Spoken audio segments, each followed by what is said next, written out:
What's up guys, berjumpa lagi bersama Mimin di channel kesayangan kita. Dimana lagi kalau bukan di channel Dunia Shinobi Official. Pada video kali ini kita akan membahas request tentang review Boruto chapter 50. Cerita dimulai dengan memperlihatkan Boruto, Naruto, dan Sasuke berada dalam suatu dimensi bersama dengan Isshiki Otsutsuki. Walaupun Boruto yang membawa Isshiki ke tempat tersebut, tapi Boruto sama sekali tidak tahu apa-apa soal dimensi itu. Sama halnya dengan Isshiki yang juga tak tahu menahu akan tempat tersebut. Sepertinya itu adalah dimensi milik Momoshiki, karena Boruto pergi ke sana menggunakan kekuatan segel karma dari Momoshiki. Alasan Boruto membawa Isshiki ke dimensi itu agar desa Konoha tidak hancur. Karena kalau mereka bertarung di desa Konoha, tidak terbayangkan akan menjadi seperti apa keadaan desa tersebut. Belum lama Naruto selesai bicara dengan Boruto, Isshiki sudah maju ke arah mereka dengan kecepatan tinggi. Naruto mencoba untuk memukul wajah Isshiki, tapi pukulan Naruto meleset karena tiba-tiba Isshiki sudah melayang cukup tinggi di udara. Tangan Isshiki mencekik Boruto yang rupanya berhasil dia bawa dengan gerakan cepat yang tak sempat Boruto hindari. Isshiki memanggil Boruto sebagai sang penerima Momoshiki, karena Boruto adalah wadah Momoshiki. Perkembangan kekuatan Otsutsuki dalam diri Boruto rupanya sudah lebih jauh dari perkiraan Isshiki, karena telah mencapai sekitar 80%. Itu merupakan kabar buruk karena tersisa 20% lagi sampai kekuatan Otsutsuki benar-benar menguasai tubuh Boruto dan Momoshiki akan bisa mengambil alih tubuh tersebut untuk bangkit. Isshiki bertanya ada berapa banyak karma yang masih tersembunyi, kemudian meminta Boruto untuk memperlihatkannya kepada Isshiki. Perkataan tersebut menandakan masih ada kemampuan-kemampuan lain dari Boruto berkat segel karma yang dia miliki, tapi belum dia tunjukkan. Kemudian, dengan sangat cepat Boruto dan Sasuke telah bertukar tempat berkat kemampuan dari Rinnegan milik Sasuke. Sasuke pun mencoba memberikan serangan mendadak kepada Isshiki memakai Chidori, tapi serangan tersebut sia-sia saja. Tangan Sasuke yang mengeluarkan Chidori ditahan dengan santai oleh Isshiki. Setelah itu, Isshiki menendang tubuh Sasuke. Berhubung serangan fisik Isshiki sangat hebat, Sasuke langsung terlempar jatuh ke tanah cukup keras. Melihat sahabat jatuh seperti itu, Naruto segera bersiap untuk bertarung dan meminta Boruto untuk lari dari sana. Isshiki yang semula melayang di udara turun ke tanah dan bilang bahwa dia tak pernah membayangkan bahwa dirinya akan terganggu oleh Boruto dengan dibawa ke tempat yang tidak Isshiki ketahui. Bagi Isshiki, sebenarnya mudah saja untuk kembali ke desa Konoha karena dia menguasai kemampuan perpindahan antar dimensi. Tapi Isshiki lebih memilih untuk tetap di sana dan mengakhiri permainan kejar-kejaran serta segera menghabisi mereka. Jika Isshiki berhasil menghabisi mereka berdua, maka para penduduk desa Konoha akan kehilangan harapan dan sukarela memberikan Kawaki kepada Isshiki. Menanggapi pernyataan Isshiki, Naruto marah dan segera menggunakan cakra Kyuubi untuk menyelimuti tubuhnya. Naruto bilang sebaiknya Isshiki tidak menganggap remeh dirinya dan Sasuke, karena mereka tidak akan kalah semudah itu. Naruto benar-benar memperlihatkan tekad yang besar, karena sedikit pun Naruto tidak merasa terintimidasi meski dia tahu kekuatan Isshiki luar biasa.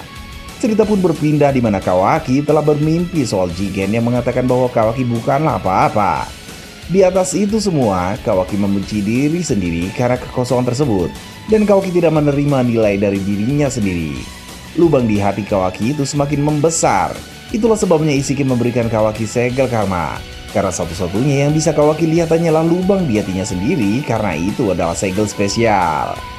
Tak lama setelah itu, Kawaki terbangun usai bermimpi buruk soal Jigen dan segel karma.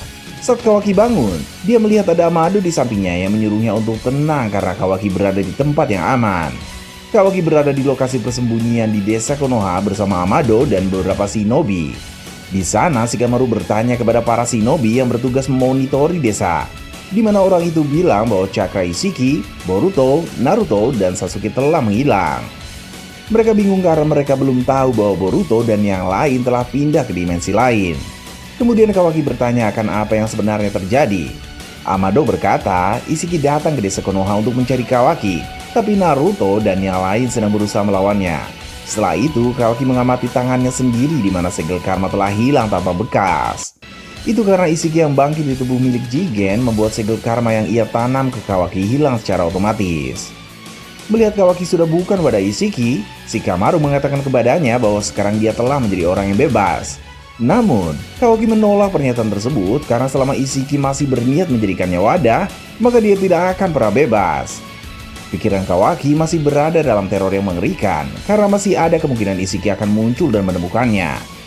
Meski begitu, Shikamaru bilang oleh karena itu Naruto dan yang lain sedang bertarung sekuat tenaga agar Ishiki tidak berhasil mendapatkan Kawaki. Lagi-lagi, Kawaki berdebat dengan Shikamaru karena lawan kali ini adalah monster yang lebih kuat dari Jigen. Karena Ishiki yang telah bangkit memang jauh lebih kuat dibanding saat masih mengendalikan tubuh Jigen. Bagi Kawaki, tidak ada orang yang bisa mengalahkan Ishiki sekarang ini karena kekuatannya sangat luar biasa. Amado pun mulai bicara dengan mengatakan bahwa benar Ishiki itu monster, tapi monster yang waktunya terbatas. Bangkit di tubuh lemah milik Jigen membuat Ishiki hanya punya waktu beberapa hari sebelum mati. Jadi, jika Kawaki berhasil bersembunyi sampai Ishiki kehabisan waktu, maka Ishiki akan kalah. Cerita kembali ke lokasi pertarungan. Kali ini diperlihatkan Naruto maju untuk menyerang Ishiki menggunakan Rasengan di kedua tangannya. Sebenarnya perbuatan Naruto itu sia-sia karena ninjutsu seperti itu tidak efektif untuk menghadapi Ishiki. Hanya dengan tatapan mata saja, dua Rasengan dari tangan Naruto telah menghilang. Ishiki pasti mengecilkan ukuran Rasengan itu kemudian memindahkannya ke dimensi lain. Karena seperti itu cara kerja kekuatan mata Ishiki. Kehilangan Rasengan tidak membuat Naruto kehilangan semangat. Karena dia tetap menyerang memakai cakra Kyuubi yang berbentuk tangan untuk memberikan serangan beruntun. Boruto yang melihat kekuatan Naruto kagum dan memberi Naruto semangat untuk menghabisi Ishiki. Namun, Ishiki ternyata berhasil menghindar kemudian dengan cepat telah berada di belakang Naruto dan menendangnya. Untung saja Naruto sigap sehingga segera memakai Kage Bunshin untuk menyerang Ishiki. Sementara itu, Sasuke sudah bisa bertarung kembali, di mana dia telah muncul tak jauh di belakang Ishiki. Naruto menahan tubuh Ishiki dengan cakra Kyuubi yang berwujud dua tangan besar. Sedangkan dari belakang Sasuke bersiap menyerang menggunakan Chidori. Sekilas terlihat kombinasi serangan Naruto dan Sasuke akan berhasil. Tapi lagi-lagi Ishiki berhasil menanganinya. Dengan teknik Daikokuten, Ishiki memunculkan balok-balok besar untuk menindih Sasuke dan Naruto. Beruntung Sasuke berhasil menghindar, sedangkan Naruto yang terkena balok-balok itu hanya Bunshin miliknya saja.